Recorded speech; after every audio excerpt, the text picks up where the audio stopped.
माझे नाव समीक्षा सोनवलकर. माझी शाळा progressive convent school junior college and Kolki Phaltan.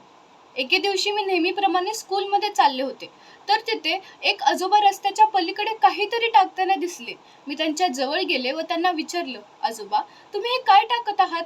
तर ते खराब झालेले टायर्स व खराब झालेले प्लास्टिक तिथे टाकत होते. तेव्हा मात्र मी आजोबांना म्हणाले, आजोबा, तुम्हाला माहिती आहे का, या खराब झालेल्या टायर्समध्ये पावसाचे पाणी साचून यात खूप घाण होऊ शकते आणि त्यामुळे आपल्या परिसरात खूप मच्छरही होऊ शकतात आणि मच्छरांमुळे आपल्या परिसरात डेंग्यू, मलेरिया असे अनेक आजारही होऊ शकतात. आणि हे प्लास्टिक ह्याला तर जनावरं खाद्य म्हणून खाऊन टाकतात, पण हे त्यांच्या पोटात गेल्यानंतर त्यांना देखील खूप आजार होऊ शकतात. हे सर्व ऐकून आजोबा मला आश्चर्याने म्हणाले, बाळा, तू कोण आहेस आणि तुला स्वच्छतेची एवढी माहिती कशी? तर मी त्यांना अभिमानाने म्हणाले, आजोबा, मी स्वच्छता मॉनिटर आहे आणि आम्हाला आमच्या शाळेत शिकवलं आहे की आपण आपला परिसर स्वच्छ ठेवला पाहिजे आणि जर त्याला कोण अस्वच्छ ठेवत असेल तर त्यांना आपण स्वच्छतेबद्दल माहिती दिली पाहिजे.